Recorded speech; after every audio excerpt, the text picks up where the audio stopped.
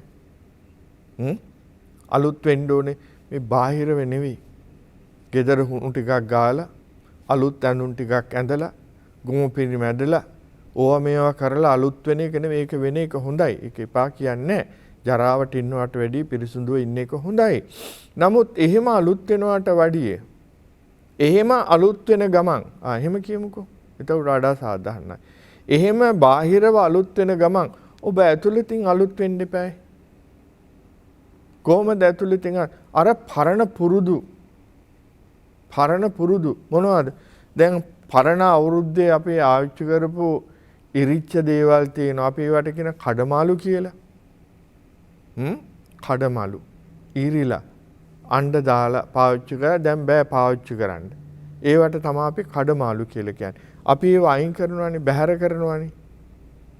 බැහැර කරන ඔබට අඳින්න බැරි දේවල් ඔබ එක්ක කාට හරි දෙනවනේ. පාවිච්චි කරන්න පුළුවන් නම් දීලා අලුත් ඒවා ගන්නවා. ඒ වගේ මේ පරණ ඒවා අයින් කරන්න. මොනවද පරණ පුරුදු දාන්න බින් එකට. ඔබ අලුත් මිනිස්සෙක් වෙන්න. මේක තමයි ඌමනා කරන්නේ. හැදෙන්න.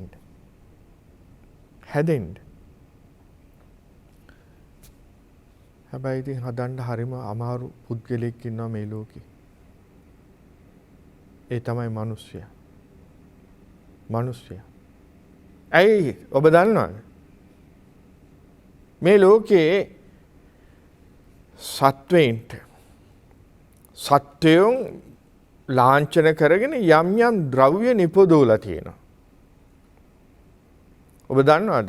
රැබිට් ටෝච් එකක් තියෙනවා. ලයන් බ්‍රෑන්ඩ් කුඩ තිබුණා. දැන් තියෙනවා ටයිගර් බාම් එකක් තියෙනවා. ඒ වගේ ලංකාවේ තියෙනවා මුවා ලකුණ කුඩය. ඒ වගේ එක ලකුණු තියෙනවා. සත්‍යය හැබැයි හොඳද?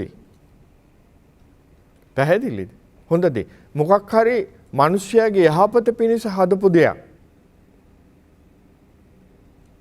හැබැයි ඔබ දන්නවද මනුස්ස ලාංඡනෙත් තියෙනවා යමක? දන්නවද? මනුස්ස ලාංඡනේ. ඒ මනුස්ස ලාංඡනේ හඳුන්වලා තියෙන්නේ මිනිඔලුවයි ඇට දෙකකුයි. දැකලා තියෙනවද මන් දන්නේ. මිනිඔලුවක් මෙහෙම තියෙනවා. මට අඳින්න බෑ. මං එදා කිව්වනේ මේ ඊළඟට මෙහෙම එකක් තියෙනවා. මිනිඔලුවයි ඔහොමනේ තියෙන්නේ. දැකලා තියෙනවද? මේක මනුස්ස ලාංඡනේ. මිනිඔලුවක් වෙන කෙනෙකුට නෑනේ. හැබැයි මේකේ විකුණන්න තියෙන මොනවද දන්නවද? පොයිසන්. වස. දැන් බලන්න හැම සත්වයකටම ආවේනික යම් ද්‍රව්‍යයක් නිපදවලා තියෙනවා. ඒවා සමාජයේ යහපත පිණිස. මිනිස්යාගේ ලාංඡනේ දාලා ද්‍රව්‍යයක් නිපදවලා තියෙනවා. ඒක පොයිසන්. ඇයි? මිනිස්යා වස. ඉතින් ඒ නිසා අපි තේරුම් ගන්න ඕනේ මේ මිනිස්සය හදන එක තමයි බුදුරජාණන් වහන්සේ දහම තුලින් අපට ඉගැන්වුවේ. හොඳයි. ඊළඟට 12 මම මේ ඉක්මනට අද මේ ටික ඉවර කරලා මේ කොහොම හරි මෙතනින් අද මේ වැඩසටහන නවත්තන්නයි හදන්නේ. පැයක් ගන්නත් පුළුවන්, පැයට අඩු වෙන්නත් පුළුවන්. 12 වෙනි එක යෝ කତ୍වා පාපකං කම්මං මාමං ජඤ්ඤාති ඉච්ඡති යෝ පටිච්චන්න කම්මන්තෝ තංජඤ්ඤා වසලෝ ඉති. යෝ කତ୍වා පාපකං කම්මං. එතකොට යම් කිසි කෙනෙක් කତ୍වා පාපකං කම්මං පාප ක්‍රියාවක් කරලා මාමං ජඤ්ඤාති ඉච්ඡති පටිච්චන්නේන කම්මෙන්ති. අනිත් අය මං කරපු මේ වැරද්ද නරකදී පාප ක්‍රියාව නොදකීවා කියලා නොදැන ගනීවා කියලා හිතනවා. ඒ කියන්නේ අනුන්ට හොරෙන් වැරදි කරනවා. පටිච්චන්නේන කම්මින්ති කියලා කියන්නේ ඒකයි. හංගවනවා. හොරෙන්. දැන් අපි කොච්චරවත් වැරදි කරනවානේ අනුන්ට හොරෙන්. දැන් ඔබ තට්ටු කරලා බලන්න ඔබේ බිරිඳට හොරෙන් ඔබ කොච්චර වැරදි කරලා තියෙනවද කියලා. ඔබේ ස්වාමියාට හොරෙන් ඔබ කොච්චර වැරදි කරලා තියෙනවද කියලා. දරුවෝ දෙමව්පියන්ට හොරෙන් කොච්චර වැරදි කරලා තියෙනවද කියලා. ස්වාමියාට හොරෙන් සේවකයා කොච්චර වැරදි කරලා තියෙනවද කියලා බලන්න. අපි වැරදි කරනවා. කරලා අපි හිතින් හිතනවා අනේ මේවා ආරංචි නුනොත් හොඳයි. ආරංචි නොවෙන්න අපි කරන්නේ. ඒ නිසා අපි මේක වහන්න උත්සාහ කරනවා. ඒ ලාමක ක්‍රියාව, ඒ පහත් ක්‍රියාව. හැබැයි හොඳට මතක තියාගන්න. කාට හොරා අපි මොන වැරද්ද කළත් මොන දේ කළත් එක පුද්ගලයෙක් ඉන්නවා ඒ දිහා බලාගෙන එයාට හොරා එක කරන්න බෑ. දන්නවද? ඒ තමයි හිත. කාට හොරා වැරදි කළත් හිතට හොරා කළ නොහැකි. අවදියෙන් ඉන්නවා. අවදියෙන් ඉඳගෙන මොනවද කරන්නේ? මම ওই කර්මය ගැන කතා කරනකොට මම කිව්වානේ every action is recorded. හැම ක්‍රියාවක්ම අපි කරන පටිගත වෙනවා. මේ දැන් මේ බණ මේ මල්ලි පටිගත කරගන්නවා වගේ. මේක ඕනනම් මකන්න පුළුවන්. හැබැයි මේ හිතේ පටිගත කරන දේ, රෙකෝඩ් වෙන දේ, සටහන් වෙන දේ මකන්න අමාරුයි. මකන්න අමාරුයි. ඒක අපට එනවා. ඒක එන්නේ සතුට අරගෙන නෙවෙයි. අපේ පීඩාවට පත් කරමින්. අපේ පීඩා එදා මම මේ වැරද්ද කළානේ. අන්න පසුතැවිල්ල. දැන් බලන්න ඕකෙන් කොහොමද ගැලවෙන්නේ කියලා. එදා බොහොම ජාරුවට එක් කරන්න ඇති ඒ වැරද්ද. දැන් අනුන්ට හොරා, ගෙදෙට්ට හොරා වැරදි කළා සමහර කොච්චර සතුටු වෙනවද? මං ගෑනිට හොරා මෙහෙම මිනිස්සයාට කිව්වේ නෑ මම මෙහෙම කළා. අම්මලට ඕවා කියන්න පුළුවන්ද? මං අම්මලට කිව්වේ නෑ. එහෙම කියලා කොච්චර වැරදි කරන අය ඉන්නවද? හැබැයි පස්සේන පසුතැවිල්ලට වන්දි ගෙවන්න වෙනවා. මේක තමයි බුදුහාමුදුරුවෝ දේශනා කරන්නේ. හොර රහස්සේ යමක් කරන්න එපා. තේරුමක් නැහැ. එහෙම කරනවා නම් ඒක වසල කරන ධර්මයක්. එහෙම කරන පුද්ගලයා වසලෙක්. පැහැදිලි? හොඳයි. ඊළඟ 13 වෙනි එක. හරිෂෝක්. යෝචේ පරකුලං ගන්්වා බුත්වාන සුචි භෝජනං ආගතං පටිපූජේති තංජඤ්ඤා වසලෝ ඉති. මේක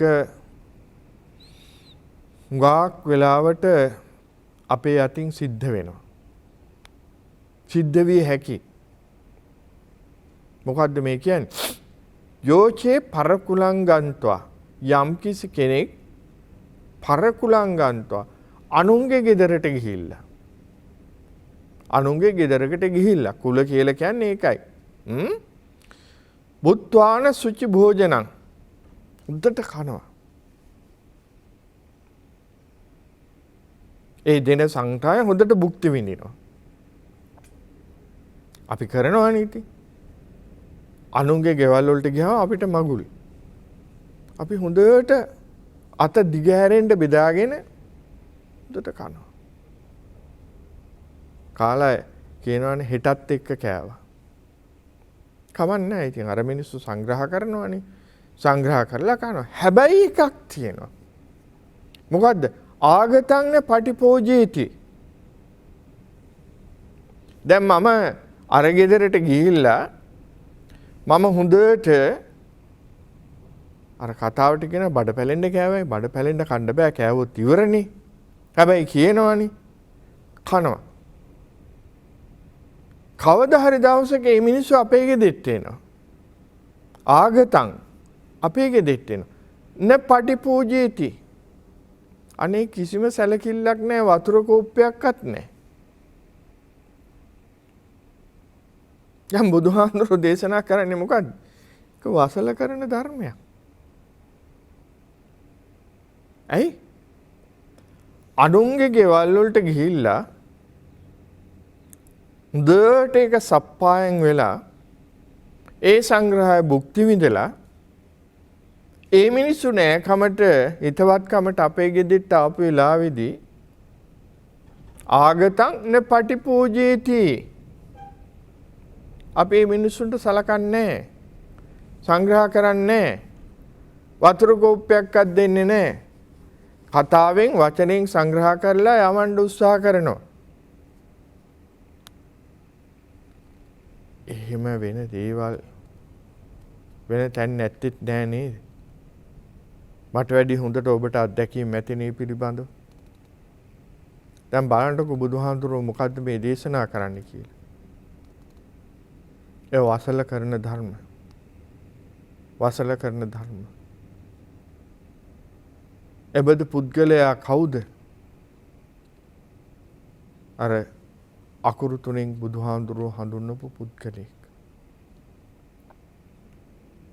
පැහැදිලිනේ. දැන් ඔබට හිතා ගන්න පුළුවන් මේ වචනේ මං කියවනේ මේ වසල කියන වචනේ ඇහෙනකොට හිත ටිකක් කීරි ගෑන මොකක්ද මේ කියන්නේ. බලන්න මිනිස්සෙක් හදන්න මනුෂ්‍ය ජීවිතයක් උදාර තත්ත්වයට පත් කරන්න බුදුරජාණන් වහන්සේ අර අග්ගික භාරද්වාජ බමුණට දුන්න උපදේශය. ඒක තමයි මේ වසල සූත්‍රයේ පුරාම තියෙන්නේ. හොඳයි.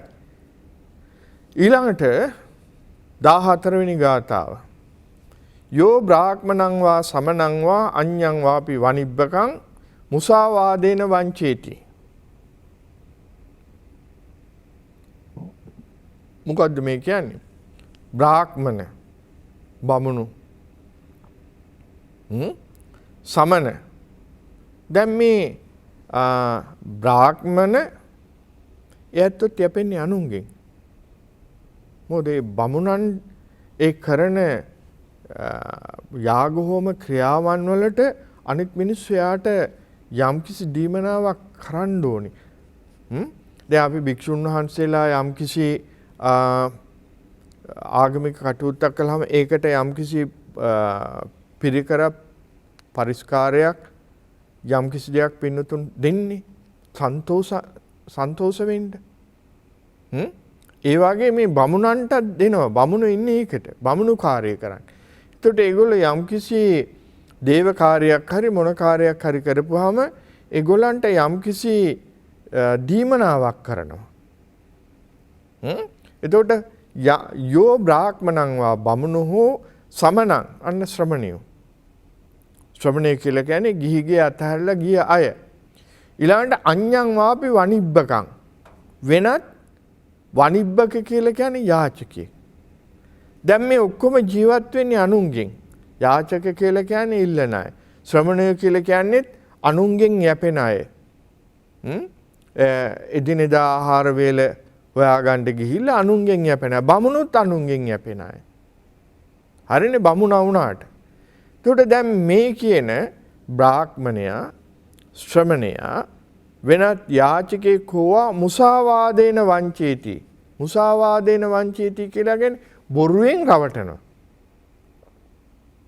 බොරුවෙන් රවටනවා. මොකද්ද මේ බොරුවෙන් රවටනවා කියලා කියන්නේ? දැන් මේක විග්‍රහ කරන්න ගියොත් උගා කාරණා ඔකට කියන්න තියෙනවා. හැබැයි ඔබ හිතන්න මේ මොකද්ද කියන්නේ කියලා. කොහොමද බොරුවෙන් රවටන්නේ ඇත්තෝ? සමහර වෙලාවට අත්දැකීම් තියෙනවා. අපි දැකලා තියෙනවා. අපි කියමු බණක් කියනවා. දැන් පහුගිය කාලෙක මම දැක්ක පත්තරේ දාලා තිබ්බා බණක් කියපු ස්වාමින් වහන්සේ නමකට ලොකු පාර්සලයක් උතලා දීලා. හාමුදුරුවෝ පාර්සලේ ගෙනල්ලා දිගෑරලා බලපුවාම ගඩොල් ගෙඩියක් ලෝක ඇතුලේ තිබුණේ. ඉතින් බලන්න මේ. විය හැකි නොවිය හැකි. පත්තරේ දාලා තිබිච්ච සිද්ධිය. මුසාවාදේන වංචීති. බොරුවෙන් රවටනවා. මිනිස්සුන්ට පේන්න ලොකු පාර්සලයක් බරට උස්සන් එනවා. ඇතුලේ මුකුත් නැහැ. කවද මේ රවට්ටන්නේ? තමන්ව රවට්ට ගන්නවා. ඒ වගේ පිණ්ඩපාතේ වඩිනකොට ඕන තරම් කියනවනේ. අර බුදුහාමුදුරන්ටත් ඒක වෙලා තියෙනවනේ. බුදුහාමුදුරුවෝ පිණ්ඩපාතේ වැඩපු වෙලාවේදී බමුණෙක් හොඳ රසයට කනවා. බැමිණිය ඉන්න බුදුහාමුදුරුවෝ බමුණ ළඟ හිටගෙන මේ කෑම බෙදන්න. බැමිණිට පේනවා බුදුහාමුදුරුවෝ වඩිනවා. බමුණ දන්නවා බැමිණි දන්නවා බුදුහාමුදුරන්ට හම්බෙන්නේ නැහැ කියලා. බමුණ කැමති නැහැ කාටවත් දන් දෙනවට. එතකොට මෙතන ලැබෙන්නේ නැති දෙයක් නේ. එතකොට ඒ වෙලාවේදී බැමිණියේ බුදුහාමුදුරන්ට හිතෙන් සංඥා කරුවනේ යන්න එතන ඉඳලා වැඩක් නැහැ කියලා. එතකොට බුදුහාමුදුරුවෝත් හිතෙන් සංඥා කළානේ යන්නේ නැහැ කියලා. එතකොට යන්නේ නැහැ කියපුවා බැමිණිට එකපාරට hina ගියා කියලා තියෙනවනේ. එතකොට බමුණ බැලුවා එකපාරටම කොසාකි මේ ගෑණි කායකද මේ මුකුළු කරන්නේ. බලපහා බුදුහාමුදුරු. ඒ වගේ සිද්ධි තියෙනවා. වාගේ සමහර මේ සාහිත්‍ය පොත්පත්වල තියෙනවා. ඒ භික්ෂුන් වහන්සේ නමක් පිණ්ඩපාතේ ගෙදරට වැඩපුවාම ඒ ගෙදර උන්දා ඒ හාමුදුරන්ට කියනවලු අනේ අද නම් හාමුදුරනේ කිසිම දෙයක් ගෙදර නැහැ කියලා. මේ කතන්දර. ඉතින් ඕකේ තියෙන හරි ලස්සනයි ඔය කතන්දර කියන්න ගියොත් එහෙම අපිට කාල වේලාව නැති වෙනවා. මේ හොඳ කතන්දර මේ බෞද්ධ සාහිත්‍යය තුල තියෙනවා. කොහොම වුණත් මේ කතන්දර ටික පැත්තකින් දාන්න. මේ කියන දේවල් මොනවද මේ කියන්නේ? බ්‍රාහ්මණෙක් හෝ ශ්‍රමණෙක් හෝ වෙනත් යාචකෙක් හෝ මුසාවෙන් බොරුවෙන් වංචේති වංචා කරනවා නම් තංජඤ්ඤා වසලෝ හොයිති ඒක වසලද කරන ධර්මයක්. සමහර වෙලාවට සමාජයේ පිළිබඳව කිසිම අවබෝධයක් නැති කෙනෙක් වෙන්න පුළුවන්. සමාජයේ ගැවසෙන්නේ නැති වෙනකොට ඒ සමාජයේ ජීවත් වෙන පුද්ගලයා අර නැත්තම් රවටන ඕන තරම්. සමහර වෙලාවට අවලංගු දේවල් දෙන්න පුළුවන්. දන්නේ නැහැ. හොර මුදල් දෙන්න පුළුවන්. රවට්ටනවා. ওই විදිහේ දේවල්. ඉතින් මේව හොඳට කල්පනා කරලා බලන්න. දැන් මේක සමනම් අඤ්ඤං වාපි වනිබ්බකම් නෙමෙයි. කාවුණත් එහෙම කරන එක වැරදි. නමුත් බුදුහාමුදුරු විශේෂයෙන් මේගොල්ලෝ හඳුන්වන්නේ මේගොල්ලෝ යැපෙන්නේ අනුන්ගෙන්. අනුන් දෙන දෙයින් තමයි ඒගොල්ලෝ යැපෙන්නේ. ඒ නිසා ඒගොල්ලන්ව එහෙම රවටන්න එපා. ඒ රැවටීම වසල කරන ධර්මයක්. හොඳයි. ඊළඟට 15 වෙනි එක දැන් අපි ඉක්මනට මේක ඉවර වෙගෙන යනවා. මම කියවනේ විනාඩි 45න් වුණත් අද මේක ඉවර වෙන්න පුළුවන් ඒත් කමක් නැහැ. තේන්නාද? ඊළඟට තියෙනවා යෝ බ්‍රාහ්මණං වා සමනං වා බත්ත කාලේ උපට්ඨිතේ රෝසේති වාචා නච දේති. අන්න. යෝ බ්‍රාහ්මණං වා සමනං. දැන් බලන්න එතනක් තියෙනවානේ බ්‍රාහ්මණං වා සමනං වා කියලා. ඒ අනුන්ගෙන් යැපෙන අය යම්කිසි බ්‍රාහ්මණයෙකුට හෝ ශ්‍රමණයෙකුට හෝ බත්ත කාලේ උපට්ඨිතේ. බත්ත කාලේ කියන්නේ ආහාර ලබා ගන්න වෙලාව. දැන් ශ්‍රමණයෙක් පිණ්ඩපාත එනවා. අන්න බත්ත කාලේ. ඒ කියන්නේ ආහාර ලබා ගන්න වෙලාව. පෙරවරු කාලේ පිණ්ඩපාතේ වඩිනවා. බත්ත කාලේ උපට්ඨිතේ පැමිණිච්ච වෙලාවට රෝසේති වාචා නච දේති. පරුස වචන කියනවා. සර වචන කියනවා. නච දේති දෙන්නේ නැහැ. දෙන්නේ නැහැ. දැන් හොඳ කතන්දරයක් තියෙනවා මේකට. රට්ටපාල හාමුදුරුවෝ මේ බුදුහාමුදුරන් කාලේ සිද්ධ වෙච්ච දෙයක්. රට්ටපාල හාමුදුරුවෝ මල්ලි මේක හරවන්න පුළුවන්. රට්ටපාල හාමුදුරුවෝ රට්ටපාල කුමාරයා මේ යමක් කමක් තිබිච්ච පවුලක දරුවෙක් එකම දරුවා. එයා දවසක් දැක්කා තමන්ගේ ගේ ඉස්සරහා පිටින් මේ පිරිස යනවා හැමදාම. අහුවා කොහාටද මේ ඔයගොල්ලෝ යන්නේ? අහපුවම මේ බණ අහන්න යනවා. රටපාල කුමාරයාටත් හිතුණා යන්න ඕනේ මේ ඇත්තොත් එක්කලා බණ අහන්න. ගියා. බණ අහන්න ගියාම මේ රටපාල කුමාරයාට පැහැදිලි වෙනවා මොකද්ද? පැහැදිලි වෙන්නේ මේ මොකද්ද මේ ගත කරන ජීවිතේ? අර්ථයක් නැති ජීවිතයක් නේ. ඒෂා රටපාල කුමාරයා කල්පනා කරන පැවිදි වෙන්න. බණ ඉවරලා පිරිස යන ගියා රටපාල කුමාරයා බුදුහාමුදුරුවෝ ළඟට ගිහිල්ලා බුදුහාමුදුරන්ට කියනවා බුදුහාමුදුරනේ මං ආසයි පැවිදි වෙන්න. ඒකට බුදුහාමුදුරුවෝ අහන අවසර ගත යුතු කවුරු හරි ඉන්නවද? ඔව් මගේ අම්මා තාත්තා ඉන්නවා මගේ භාර්යාවරු ඉන්නවා. යන්න. ඔබ ගිහිල්ලා ඇත්තන්ගේ අවසර අරගෙන ඉන්න අවසර අරගෙන ආවොත් විතරයි මම. කොහොම හරි මෙයා ගෙදරට ගියා.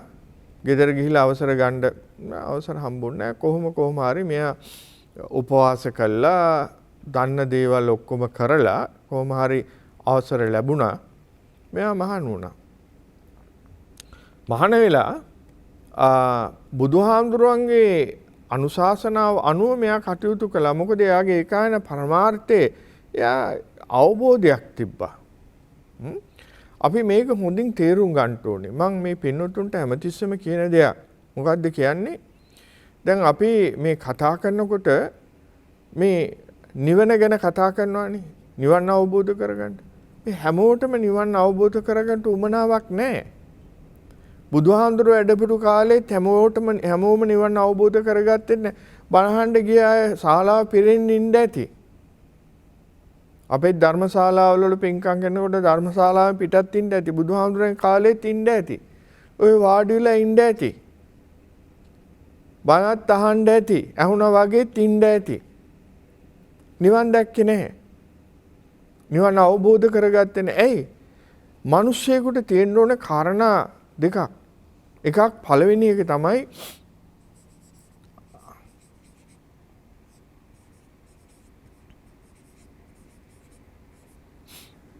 මේකට කියන අස්සාද කියලා.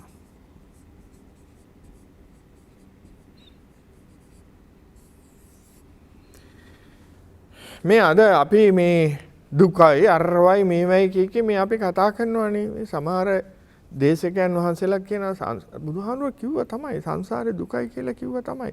දුකයි කියලා තේරුණාට මොකද්ද මේ දුකයි කියලා කියන්නේ? යදනිච්ඡං තන් දුක්ඛං. යමක් අනිත්‍ය නම් ඒක දුකයි. මේකයි තේරුම් ගන්න ඕනේ. එතකොට අස්සාද ලබාපු නැති පුද්ගලයා මොකද හැමතිස්සෙම කරන්නේ? මේවා පසුපස දුවනවා. පසුපස දුවනවා. මොනවාද? හරි. අපි නිදර්ශනයක් ගමු. අපි දැන් මේ වාහන ගැන කතා කරනවා, ගෙවල් දොරවල් ගැන කතා කරනවා, ඇඳුම් පැළඳුම් ගැන කතා කරනවා, කෑම බීම ගැන කතා කරනවා. මේ ඔක්කොම කතා කරද්දී ওই කිසිවක් නැති, හරියට කුසට ආහාරයක් නැති, හරියට ඇඳුමක් නැති, හරියට ඉන්න තැනක් නැති, හරියට සෙරුප්පු දෙකක්වත් නැති පුද්ගලයෙක් හැමතිස්සෙම හොයන්නේ මේවා ලබාගන්නේ කොහොමද? මොකද එයා මේ ආස්වාදයේ පසුපස්සේ දුවන්න හදන්නේ. එතකොට රසමුසු වලින් කෑමක් කාපු නැති මිනිසියෙකුට කවදාවත් ඒ රසමුසු කෑම ගැන කතා කරලා වැඩක් නැහැ. ඒ මිනිසෙක භුක්ති විඳලා නැහැ. ඒ නිසා පළමුවෙන්ම තියෙන්න ඕන ආස්වාදේ. ඒක ලැබුවා. ඒක වින්දනය කළා තිබ්බා. හරි? ඒ ආස්වාදේ ලැබුවාට පස්සේ තමයි ඒකේ ආදීනව දකින්න පුළුවන්කමක් තියෙන්නේ. ආදීනව.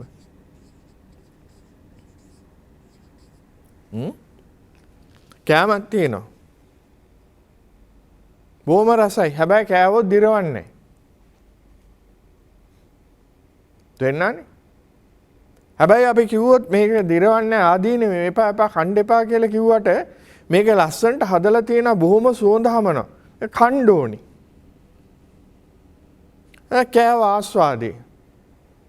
ඔන්න දැන් පේනවා ආදීනවේ. තේරෙනවද? මේක තමයි හැම දෙයකම ස්වභාවය. දැන් මේ ආහාර ගැන විතරක් නෙමෙයි. ඇහැ පිනවන රූප, කන පිනවන ශබ්ද, නාසය පිනවන ගඳ සුවඳ, දිව පිනවන රස, ශරීරයේ පිනවන ස්පර්ශ, මේ පංච ඉන්ද්‍රයන්ට ගෝචර වෙන්නා වූ ආරම්මන ධර්මයන් පිළිබඳවත් මෙහිමයි. තේරුණානේ? පංච ඉන්ද්‍රයන්ට ගෝචර වෙන ආරම්මන ධර්ම පිළිබඳවත් මෙහිමයි. මේවා ඔබ හොඳට හිතන්න. හැබැයි ඒ ආස්වාදයේ අපිට ඒ වින්දනේ ඇති කරගන්න බැරුව ඒකේ ආදීනව දකින්න බෑ. යම් කෙනෙක්ගේ ආදීනව දැක්කොත් තමයි ඔහු නිබ්බිදා. ඔන්න මේ தත්තෙට වැටෙන්නේ. ආස්වාද ආදීනව නිබ්බිදා. දැන් අර රට්ටපාල කුමාරයා එයා ආස්වාදයක් තිබුණා. එයා හොඳට පෞල් ජීවිතයක් ගත කරලා තිබ්බා. සප සම්පත් තිබුණ හැමදේම තිබ්බ. දැන් බුදුහාමුදුරුවෝ ධර්ම දේශනා කරගෙන යනකොට එයාට අර ටික ඔක්කොම පැහැදිලි ඇත්ත මේ ඔක්කොම වින්දනේ ඇහැ පිනවනවා, කන පිනවනවා ආස්වාදයේ තිබුණා. ඒ ආස්වාදයේ තිබුණාට මොකද්ද අන්තිමට? ඇති දෙයක් නැහැනේ. එයාට පැහැදිලිව පේනවා ඒක අතෘප්තිකර. අතෘප්තිකර. මේ අතෘප්තිකර භාවය. ඒ අතෘප්තිකර භාවය නිසාම ඔන්න එනවා. වැඩක් නැහැ. වැඩක් නැහැ. තේරුමක් නැහැ. නෝක දැන් අපි පාවිච්චි කරනවානේ වැඩක් නැහැ. තේරුමක් නැහැ. දැන් සමහර අය මෙහෙම කියනවානේ වැඩක් නැහැ හාමුදුරනේ පෞල් ජීවිතේ තේරුමක් නැහැ හාමුදුරනේ පෞල් ජීවිතේ. මේක කියන්නේ මේ ආදීනව ඇති කරගෙන නෙවෙයි. දැන් මේ නිබ්බිදා ගැන කතා කරන සමහර අය කලකිරිලායි කියලා. ජීවිතය ගැන කලකිරිලා. ඇයි කලකිරුනේ? වැඩක් නැහැ හාමුදුරනේ. මිනිස්සයාට කොච්චර සැලකුවත් වැඩක් නැහැ. මිනිහෙක් කිසි ගාණක් නැහැ. දාසියෙක් වගේ කරනවා වැඩක් නැහැ. ඒ නිබ්බිදාව අරයා පිළිබඳව ඇති කරගත්ත ද්වේෂය. බොහෝ දෙනෙක් මේ නිබ්බිදාව ගැන කතා කරනවා වැඩක් නැහැ, තේරුමක් නැහැ. ද්වේෂයෙන් කතා කරන්නේ. බුදුහාමුදුරුවෝ දේශනා කළේ නිබ්බිදාව ද්වේෂයේ මුල් කරගත් එක නෙවෙයි. ආස්වාදේ වින්දා ඒ විඳීමේකේ ආදීනව පැහැදිලිව දුටුවා. යමක ස්වභාවයේ පැහැදිලිව දුටුවා නම් අන්නේ පැහැදිලිව දුටු නිසා ඇතිවෙන කලකිරීම ඒක ද්වේෂයේ පදනම් වෙච්ච එකක් නේ, අවබෝධයේ පදනම් කරගත් එකක්. අද හුඟක් සමහර අය කලකිරිලායි කියලා කතා කරනවා. පෞල් ජීවිතය ගැන කලකිරිලා, දරුවෝ ගැන කලකිරිලා, විවාහය ගැන කලකිරිලා. ඒ කලකිරිලා තියෙන්නේ මේ නිබ්බිදා කියන වචනේ නෙවෙයි. මේ ගාව ගන්න එපා. එහෙම කලකිරිලායි කියලා කතා කරන මේ නිබ්බිදාව නෙවෙයි. ඒ කලකිරීම වෙන හේතුවක් නිසා ඇතිවෙච්ච කලකිරිලා. හරි? දැන් මම මේ කියාගෙන ආවේ රට්ටපාල කුමාරයාට වෙච්ච වැඩේනේ. කොහොම හරි පස්සේ දෙමව්පියන්ගෙන් අවසර ලබාගෙන මෙයා ගිහිල්ලා බුදුහාමුදුරුවෝ ළඟ මහාන වුණා. පැවිදුණාට පස්සේ බුදුහාමුදුරුවෝ දුන්න අවවාද අනුශාසන අනුව මෙයා කටයුතු කළා. මෙයා ඉක්මනින් අරිහත් භාවයටපත් වෙලා මාර්ගඵල අවබෝධ කරගත්තා. අවබෝධ කරගත්තට පස්සේ රට්ටපාල කුමාරයාට රට්ටපාල හාමුදුරුවෝනේ දැන් රට්ටපාල හාමුදුරන් වහන්සේට තේරෙනවා අනේ මේ මානසික සැනසීම මගේ දෙමව්පියන්ට දෙන්න පුළුවන් නම් කොච්චර හොඳද? ඇයි? ඒත් මේ ආස්වාදයේ පසුපස්සේ දුවනවා මිසක්කා මේක යථාර්ථය දැක්කේ නැහැනේ. ඒකෙන් ඒ ආස්වාදයේ ඔස්සේ සතුටක් හොයනවා මිසක්කා මේ ආධ්‍යාත්මයේ ලැබෙන සතුටේ ඇත්ත ළඟ නැහැනේ. මේ කණේ ඇත්තන්ට දෙන්න ඕනේ නැත්තම් පව්. බුදුහාමුදුරු ළඟට ගිහිල්ලා බුදුහාමුදුරන්ගේ අවසර ගන්නවා. බුදුහාමුදුරනේ මට අවසර දෙන්න මගේ දෙමව්පියන් ළඟට ගිහිල්ලා මේ ඇති කරගත්ත මානසික සුවය ඇත්තන්ට කියලා දෙන්න. බුදුහාමුදුරු අවසර දුන්නා යන්න කියලා රට්ටපාල හාමුදුරන්ට. රට්ටපාල හාමුදුරුව වඩිනවා ගමට. රට්ටපාල හාමුදුරන්ගේ පියා බමුණෙක්. එයත් දැන් මේ එකම පවුල එකම දරුවා අරගෙන ගිහිල්ලා මහාන කරගත්තනේ. එයා හිතාගෙන ඉන්නේ මහාන කරගත්තා. කාෂාය වස්ත්‍රය දකින සැරේට බමුණට කටට එන දේවල් ඉතින් ඔබට හිතා ගන්න පුළුවන්. බයිනෝ. පුතාව අරන් ගිහිල්ලා මහාන කරගත්ත පවුල කඩා කප්පල් කෙරුවා. අපේ අනාගතය නැති කළා දැම්මා. අපේ සීන මාලිගාව විනාශ කළා දැම්මා. විදියට ද්වේෂයෙන් පරිභවය පරිභව කරගෙන ඉන්නවා. ඔය තමයි දැන් මිනිස්සයා කරන්නේ. දැන් රට්ටපාල හාමුදුරුවෝ වඩිනවා. කාටද? තමන්ගේ ගමට. ගෙදෙට්ට. පිණ්ඩපාතේට. උදේ වරුවේ පිණ්ඩපාතේ වඩිනවා. දැන් බමුණ ඉන්නවා උදේ දොර ගොඩට වෙලා පාර දිහා බලාගෙන. ඔන්න ඈත කාසාය වස්ත්‍රයක් පේනවා. පේනකොට මතක් වුණා කාව පුතාව. අරන් ගිහිල්ලා මේ தත්තෙට පත් කරගත්ත මේ ශ්‍රමණයෝ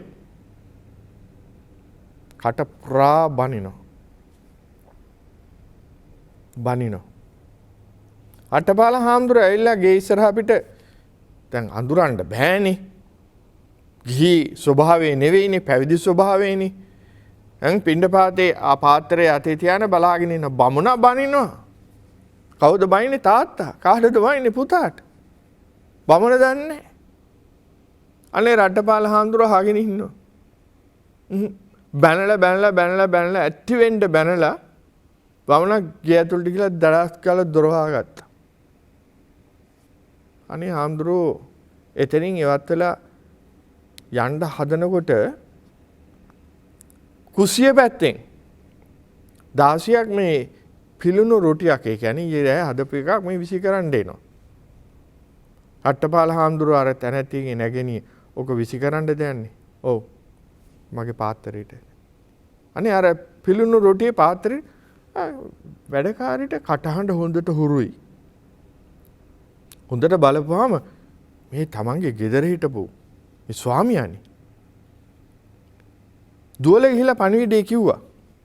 කාටද? බමුණට. බමුණා කේන්තියෙන් පුපුරු යනවා. ඇයි මේ කාෂාය වස්ත්‍රයක් දැකලා. රට්ටපාල හාමුදුරුවෝ මේ පිළුණු රොටිය අරගෙන ගිහිල්ලා පැත්තකට ගිහිල්ලා වාඩි වෙලා මේක හිමීට වළඳනවා. අන්න බලන්න දැන් හරිනේ. දැන් අර පරස වචනේ, ඒ කියන්නේ ක්‍රෝධයෙන් බනිනවා. කාටද? බත්ත කාලේ උපට්ඨිතේ පිණ්ඩපා ආහාර කාලේ ආවන් පස්සේ බනිනවා. දෙන්නේ නැහැ. රටපාල හාමුදුරන්ටත් ඒක වුණානේ. දැන් මේ රොටි අනුභව කරනවා. අර සේවිකාව ගිහිල්ලා ස්වාමි දියණියට මේක කිව්වා අන්න පුතා. අර ගිහිල්ලා පිළුණු රොටියක් වළඳනවා. ස්වාමි දියණිය ගිහිල්ලා තමන්ගේ ස්වාමි පුරුෂයාට කිව්වා බමුණටත් තිගැස්සිල්ලක් ඇතුණා. මම බැන්නේ පුතාටද එතකොට. දිග්ගෝ සක්කි දෝලා ගියා බලන්න. බලාගෙන යනකොට අරයා රට්ටපාල හාමුදුරුවෝ රොටිය වළඳනවා. කෑ ගහලා කිව්වා පුතේ ඇයි මට මේ නිඳා කරන්නේ? ඇයි මට අපහාස කරන්නේ? මේ ගෙදර ඕන තරම් ආහාර තියෙනවා. ඇවිල්ලා ඇයි කන්නේ නැත්තේ? රට්ටපාල හාමුදුරුවෝ දුන්නේ උත්තරේ මොකක්ද දන්නවද? මම ආවා ආහාර හොයාගෙන ඔබ මට බෙදුවා. ඔබ මට බෙදුවානේ. මොනවද බෙදුවේ? බැනු. අන්න බලන්න දැන් මේ බුදුහාඳුරු දේශනා කරන දේ යම් කිසි කෙනෙක් ආහාර ටිකක් ඉල්ලගෙන ආපු වෙලාවදී එන්නේ බඩකින්නටනේ. මේ ලෝකේ මට නම් ඊටාම සංවේදී වචනේ තමයි බඩගිනි කියන වචනේ. බඩගිනි. මොකද බුදුහාඳුරු දේශනා ජීවච්ඡා පරමා රෝග අපි දන්නවා මිනිස්සෙකුට බඩගිනි හැදුනා මිනිස්සු නොකරන දෙයක් නෑ. මිනි මරන්නේ සමහරු. දෙල් ගෙඩියට කොස් ගෙඩියට මිරි මරා ගන්න බඩගින්නට. එනිසා බඩගිනි වෙලා හරි දැනුනොත් මේ මිනිසයාට බඩගිනි කියලා බනින්න නැතුව මොන හරි දෙන්න. හොඳයි.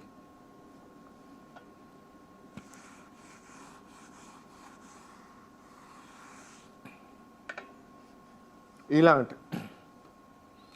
අසතං යෝද පබ්‍රෝති මෝහේන පලිගුණ්ඨිතෝ කිංචික්කං නිජේ හිංසානෝ තංජඤ්ඤා වසලෝහිති.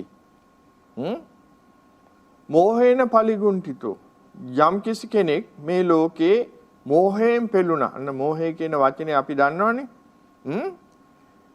කිසි දෙයක් නොදී වළකමින් අසත්පුරුෂ වචන කියාද අන්න බලන්න. දැන් අර මං කලින් කියපු දෙයටම සම්බන්ධයි. අර ඉස්සෙල්ලා ශ්‍රමණේකෝ බ්‍රාහ්මණේකෝ වත්ත කාලයේ උපට්ඨිතේ ආහාර වේලාව ආපු වෙලාවේදී එයාට දෙන්නේ නැහැ. දැන් මේ මොකද කරන්නේ? මෝහයෙන් මුලා වෙලා අසත්පුරුෂ වචන කියනවා. ඒ කියන්නේ බනිනවා. පුලුවන් තරම් බනිනවා. ඒක තමයි මේ කරන්නේ. අසත්පුරුෂ වචන කියලායි කියලා කියන්නේ ඒකයි. මෝහය. ඇයි මේ අසත්පුරුෂ වචන කියන්නේ? මෝහය. මොකද්ද මෝහ කියලා කියන්නේ? මෝහ අපි කියන මුලාවේ කියලා. අවිජ්ජා කියලා කියන්නේ ඕකටමනේ. එතකොට මෝහයෙන් යම්කිසි පුද්ගලයෙක් මුලා වුණාට පස්සේ එයාට ඇත්ත ඇති සැටියෙන් දකින්න බෑ. නිසා එබඳු පුද්ගලයෙක් මොකද කියන්නේ? කිසි දෙයක් නොදී වළක්වමින් දෙන්න එපා. මෙහෙමයි. ඇහුණාද? මෙහෙමයි. ඔහොම ආවට අපි දන්නවා උන්ගේ හැටි මෙහෙමයි. ඇහුණාද? එහෙම නැත්තම් අපෝ ඕන තරම් සල්ලි තියෙනවා. බැංකුවේ මෙච්චර තියෙනවා. තියාගෙන මේ හිඟා කණ්ඩේනවා. එහෙම නැත්තම් ඔය අක්කෝ එහෙම දාගත්තට දැන් මිනිස්සු බනින්නේ හාමුදුරුවන්ට සිවුර දාගත්තට අපි දන්නවා මෙහෙමයි දෙන්න එපා කිය වළක්වනවා පුළුවන් තරම්.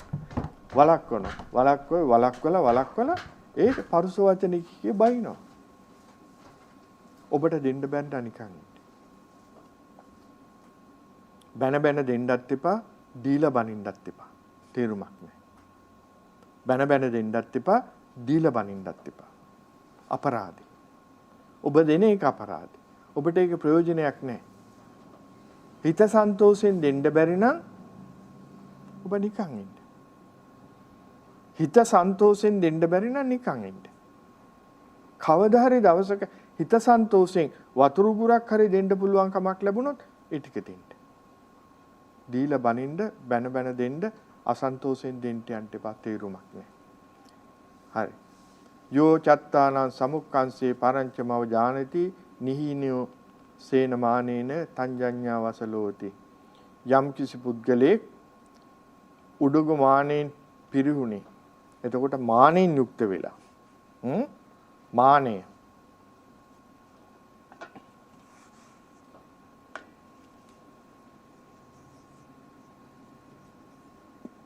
මාන කියන්නේ මිනුම් දන්න මනිනවා.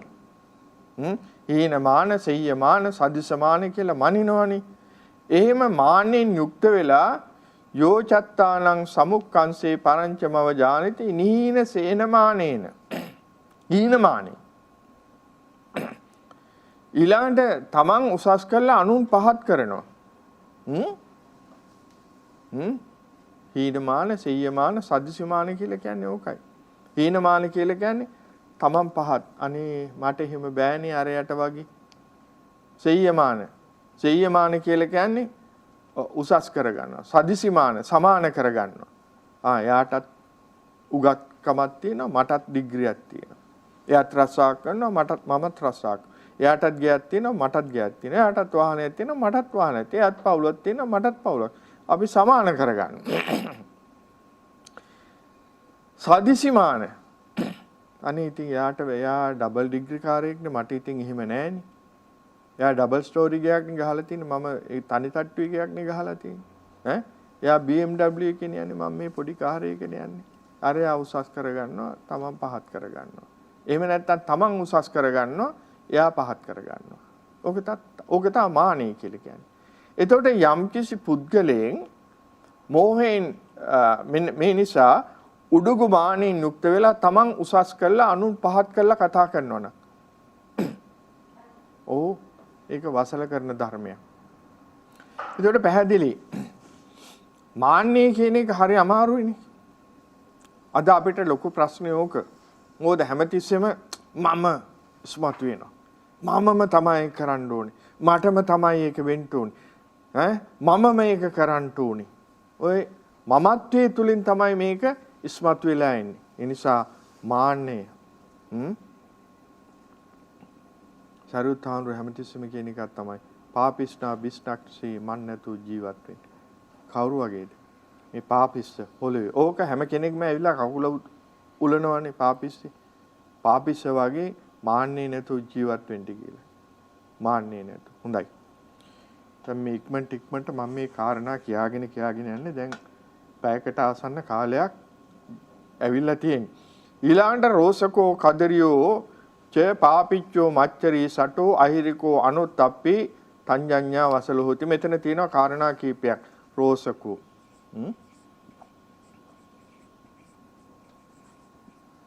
ඊළඟට දෙවෙනි එක කදරියෝ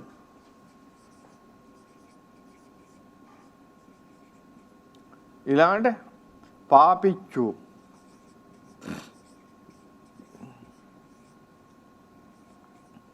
ඊළඟට මච්චරි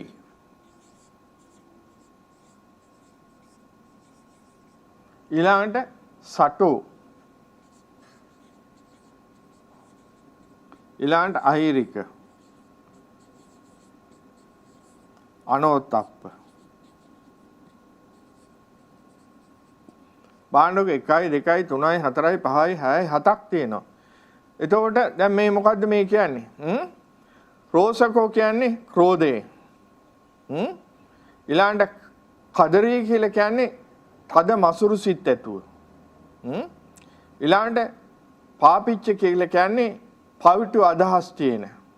මච්චරී කියලා කියන්නේ ආවාස මච්චරී කුල මච්චරී ආදී වශයෙන් ඕක පැහැදිලි කරලා තියෙනවා. ඊළඟට සටෝ කියලා කියන්නේ නැති ගුණයෙන් පෙනී සිටිනවා. අන්න මේක හරි වටිනවා. නැති ගුණය. නැති ගුණේ පෙන්නනවා. රාවක මේ ගිහි පැවිදි දෙගොල්ලන්ටම හොු තියෙනවා. නැති ගුණය.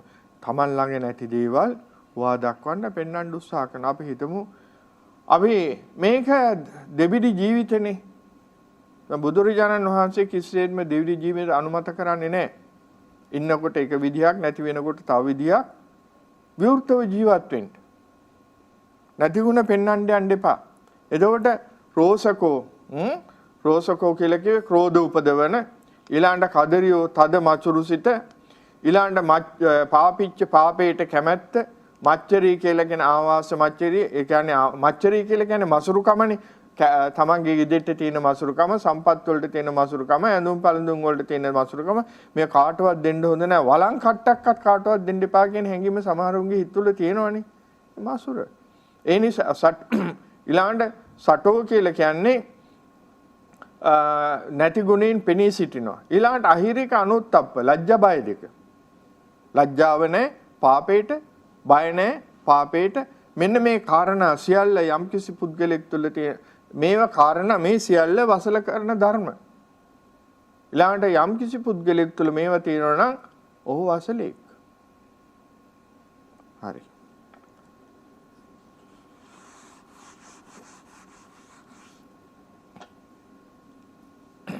ඊළඟට යෝ බුද්ධං පරිභාසති ආතවා තස්ස ශාවකා පරිභාජං ගහට්ටං වා තඤ්ඤඤ්ඤා වසලෝහිති යෝ බුද්ධං පරිභාසති යම් කිසි කෙනෙක් බුදුහාමුදුරන්ට පරිභාෂ කරනවා නම් බනිනවා නම් අතවා තස්ස ශාවකා ඒ වගේම උන්වහන්සේගේ ශ්‍රාවකයෙකුට එහෙම කරනවා නම් පරිභාජං පරිබ්‍රාජකත් කියලා කියන්නේ ওই ගිහිගේ අත්හැරලා ගිය අය ශ්‍රමණයෝ නෙවෙයි ශ්‍රමණ පරිබ්‍රාජක කියලා කොටස් දෙකක් හිටියානේ තෙන්නද බුදුහාමුදුරන්ගේ කාලේ ගහට්ටං වා ගෘහපතිය. ඒකට හොඳ යහපත් ජීවිත ගත කරන කෙනෙකුට යෝ පරිභාසති යම් කිසි කෙනෙක් බනිනවා නම් ඒ කියන්නේ නිකරුණේ වැරද්දක් නැතුව බනිනවා නම් තඤ්ඤඤ්ඤා වසලෝහිති. එතකොට ඔන්න දැන් බලන්න බුදුහාමුදුරුවෝ ඔන්න දැන් මේ ඔක්කොම දේශනා කරගෙන ඇවිල්ලා අන්තිමටනේ කියන්නේ මොකද්ද යෝ බුද්ධං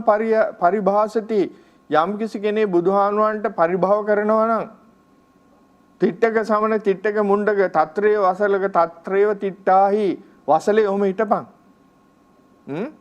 තඤ්ඤඤ්ඤා වසලෝහිති බුදුහාමුදුරුවෝ දේශනා කරන මේ මිනිසයා වසලෙක් වසල කරන ධර්ම තේන්නානේ. ඊළඟට අන්තිම කාරණේ යෝචේ අනරහා සන්තු අරහම් පටිජානති චෝරේ සබ්‍රක්මකෝ ලෝකේ ඒසයකෝ වසලෝ වසලා ධමෝ ඒතේ කෝ වසලා යුත්තා මයාවෝ යේ පකාශිතා නජජ්ජා වසලා හෝති වසලෝ හෝති නජජ්ජා හෝති බ්‍රාහ්මනෝ කම්මුනා වසලෝ හෝති කම්මුනා හෝති බ්‍රාහ්මනෝ. ඔන්න අන්තිමට බුදුහාමුදුරෝ දේශනා කරනදී මොකද්ද? යෝචේ අරහතා අනරහා සන්තෝ අරහම් පටිජානති. යම් කෙනෙක් රහත් භාවයට පත් නොවි අරහම් පටිජානති මම රහත්යයි ප්‍රකාශ කරනවා. කාද රහතන් වහන්සේලා ඕන තරම් ලංකාවේ පහළ වෙලා ඉන්නවනේ. එතකොට රහත් භාවයට පත් දැන් හාමුදුරුවෝ විතරක් නෙවෙයි දැන් මේ භික්ෂුණීලත් රහත් වෙලා කියලා. රහත් මෙහෙණින් වහන්සේ. ගියොත් ඉන්නෝ. යෝසාක්. අනාගාමී වෙලා විතරයි ගිහියෙකුට ඉන්න පුළුවන්. ගිහි ජීවිතේ. තේන්නාද? ඒත් භ්‍රමචාරිය. රහත් භාවයට පත් වුණාට පස්සේ ගිහියෙකුට ඒ ගිහි ඇඳුමින් ඉන්න බෑ. ඔහු පැවිදි වෙන්න ඕනේ. අරියත් ධජය පරෝ ගන්න ඕනේ. නැත්තම් ඉන්න බෑ. ජීවිතක්ෂයටපත් වෙනවා. ඒක තමයි ධර්මතාවය. එතකොට යම්කිසි පුද්ගලෙක් තමන් රහත් භාවයටපත් වෙන්නේ නැතුව මම රහත් වෙලායයි චෝරේ සබ්‍රක්මකී ලෝකේ මේ සබ්‍රක්ම කියලා කියන්නේ බ්‍රහ්මයා සහිත මේ ලෝකේ යම්කිසි කෙනෙක් ඒ විදියට හොරෙන් ප්‍රකාශයකට පත් කරනවා නම් ඒසකෝ වසලා ධමෝ මේක වසල ධර්මතාවය. එතකොට මේ පුද්ගලයා කවුද? අන්න අන්තිමට බුදුහාමුදුරුවෝ පැහැදිලි කරනවා නජජ්ජා වසලෝ හෝති නජජ්ජා හෝති බ්‍රාහ්මනෝ කම්මනා වසලෝ හෝති කම්මනා හෝති බ්‍රාහ්මනෝ. යම්කිසි පුද්ගලෙක් ක්‍රියාවෙන් වසලෙක් වෙන්නේ ක්‍රියාවෙන් බ්‍රාහ්මණෙක් වෙන්නේ උත්පත්තියෙන් නෙවෙයි. ජජ්ජා වසලෝ හෝති උත්පත්තියෙන් යා වසලෙක් වෙන්නෙත් නෑ උත්පත්තියෙන් බ්‍රාහ්මණෙක් වෙන්නෙත් නෑ. බමුණා උත්පත්තියෙන් එයා හිතාගෙන හිටියා බමුණෙක් කියලා. බුදුහාමුදුරුවෝ පැහැදිලි කරන උපතෙන් කෙනෙක් බමුණෙක්වත් උපතින් කෙනෙක් වසලෙක්වත් නෙවෙයි. ඕක කරන ක්‍රියාව අනුව තමයි ඕ වසලෙක්ද බමුණෙක්ද වෙන්නේ කියන එක තේරෙන්නේ කරන්නේ. දැන් බොහොම පැහැදිලි ඔබට වසල සූත්‍රය අනුසාරයෙන් අපි කෙටියෙන් මේ පැහැදිලි කරපු ධර්මතාව ටික පිළිබඳව මේ පිළිබඳව ඔබ හිතන්න. ඔබේ ජීවිතය පිළිබඳව මම කාරණා ගාථා 20ක් අරමුණු මාතෘකා කරගෙන ඒක අඩංගු කාරණා ඔබට පැහැදිලි කරලා දුන්නා. මේවා නැවත හිතන්න. ඔබට පුළුවන් මේ අපේ මූණ පොත හරහා මේ තියෙන ධර්ම දේශනා නැවත අහන්න. අහලා ඔබේ දහම් දැනීම වැඩි දියුණු කරගන්න. ඒක තමයි අපි බලාපොරොත්තු වෙන්නේ. මම නැවත ඔබට මතක් කරන්නේ ඔබට යම් ප්‍රශ්න තියෙනවා නම් ඒ ප්‍රශ්න අපිට යොමු කරන්න පුළුවන්කමක් තිබෙනවා. අපේ මුහුණු පොතට යොමු කරන්න. එතකොට අපිට ඒවට අවශ්‍ය කරන පිළිතුරු ඔබට ලබා දෙන්නට පුළුවන්කමක් තිබෙනවා. ඉතින් වසරක් ගෙවිගෙන යන තැනේදී මේ ටික ඔබ හොඳට තේරුම් අරගෙන අලුත් අවුරුද්ද මේට වඩා ඵලදායී වසරක් බවට පත් කර ගන්නට ඔබට තුනුරුවන්ගේ ආශිර්වාදය ලැබේවා කියලා මා ප්‍රාර්ථනා කරනවා.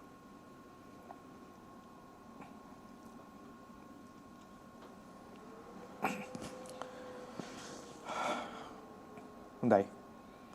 පින්නතුනි වසල සූත්‍රයේ අසුරු කරගෙන අපි පවත්වපු ධර්ම සාකච්ඡාවටයි ධර්ම දේශනාවටයි ඔබ දැන් මේ සති දෙකක් මුළුල්ලේ සවන් දුන්නේ. මේ දේශනාවෙන් අපි උපදවගත්තා වූ පුණ්‍ය ශක්තියින් දේශනාවට සවන් දීමෙන් ඔබ උපදවගත්තා වූ සියලුම පුණ්‍ය ශක්තියින් ඔබ අප නමින් මේ පරලෝකයේ සියලු ඥාතීන්ටත් මේ පින් ලැබේවා. ඔවුන්ගේ සසර ගමන සුවපත් වේවා. නිවනින් සැනසේවා. පින් ගන්නා වූ දෙවියෝ සතුටින් මේ පින් අනුමෝදන්ව දිව්‍ය තේජානුභාසය සුරු වර්ධනය කරගෙන සම්බුද්ධ ශාසනය ඔබ හැම දෙනෙක්ගේ හතින් රැකදෙත්වා. විශේෂයෙන් මේ ගත වෙන වසරට වඩා ලබන්නා වසර ඵලදායී බවට වසරක් බවට පත් කර ගන්නටත් නිදුක් නිරෝගී සුවපත් ජීවිත ගත කරමින් අපේ සියලු සම්‍යක් ප්‍රාර්ථනා ඉෂ්ට සිද්ධ කර ගන්නට සියලු දෙවියන්ගේ ආශිර්වාදය අපට ලැබේවා දිව්‍යෝත් නිවනින් සැනසේවා. අවසානයේ මේ පින් ඔබ අපි හැම දිනාටමත් උතුම් ධර්මාවබෝධය පිණිසම හේතු වේවා කියලා අපි ප්‍රාර්ථනා කරමු. සාදු සාදු සාදු. ඔබ හැම දිනාටම සම්මා සම්බුදු සරණයි.